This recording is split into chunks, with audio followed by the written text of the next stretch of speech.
ici en Outaouais. L'actualité locale. D'abord. Au 104.7 Outaouais. Jusqu'à 14h. Vous écoutez LP le midi. Midi 47, donc le vaccin de la compagnie québécoise Medicago, c'est celui que Guillaume Lemay-Thivierge disait attendre. Finalement, il a été vacciné pour des raisons de contrat d'animation. Ben, il est finalement approuvé, ce vaccin-là. C'est un vaccin différent. Et pour nous en parler, notre microbiologiste Patrick Filion, professeur au Cégep de l'Outaouais. Salut Patrick! Salut LP! Donc, un vaccin fabriqué à base de plantes. Exactement ça. Dans le fond, si je peux prendre 2 minutes pour l'expliquer, là, on prend le génome viral, donc qui code pour la protéine d'intérêt, la protéine Spike.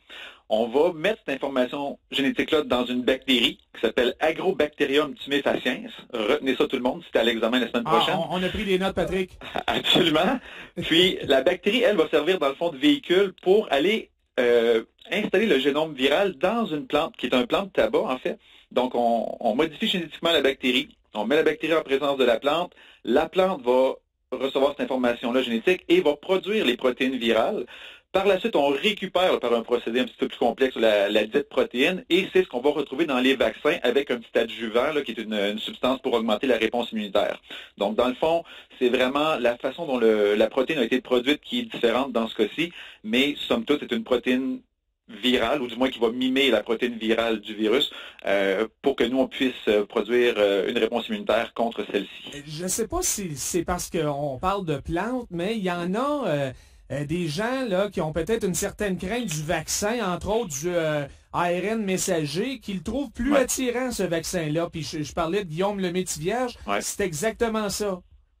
Oui, c'est un peu le même principe. On avait parlé cette semaine aussi du vaccin Novavax. Là. Dans ce cas-là, c'était des protéines virales, mais faites à partir de cellules d'insectes. Oui. Donc, c'est des procédés peut-être un petit peu plus conventionnels jusqu'à un certain point. Donc, des protéines produites par du vivant, qu'on met dans le vaccin et qu'on vous injecte par la suite. Donc, si ça peut rassurer des gens, encore une fois, eh bien, tant mieux, ce sera une alternative pour ces personnes-là, mais somme toute, l'objectif est le même, donc de produire une réponse immunitaire qui nous protégera contre le vrai virus. Oui, mais attention, il est approuvé pour les 18 à 64 ans seulement. Pourquoi pas pour les 65 ans et plus? Oui, la réponse est bien simple, est un peu plate, c'est que quand Medicago a voulu faire ses études cliniques, ils ont eu très peu de volontaires de 65 ans et plus, parce qu'il faut se rappeler là, que les premiers vaccins donc à ARN sont sortis assez rapidement et beaucoup des personnes plus âgées ont reçu ces vaccins-là. Puis une fois que tu es immunisé avec peu importe le vaccin que tu as choisi ou qu'on t'a proposé, tu ne peux plus recevoir ou faire une étude clinique pour un autre vaccin parce qu'on ne pourra pas mesurer la réponse.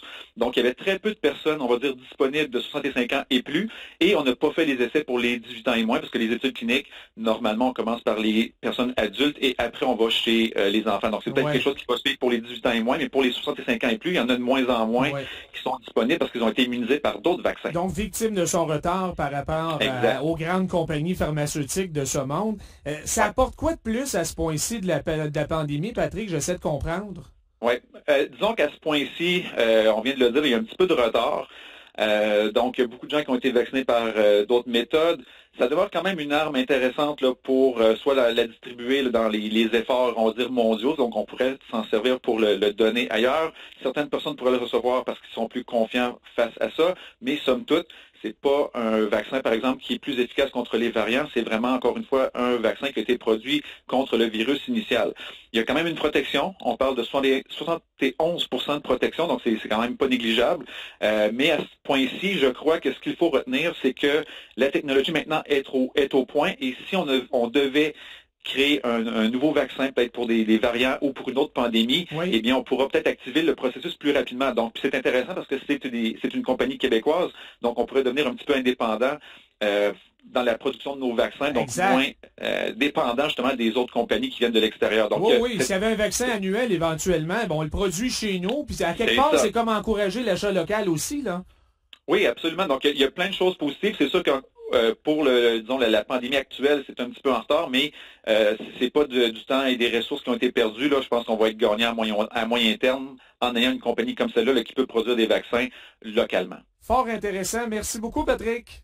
Ça a un plaisir. Bonne journée. On se reparle lundi. Patrick Filion, microbiologiste et professeur au Cégep de l'Outaouais.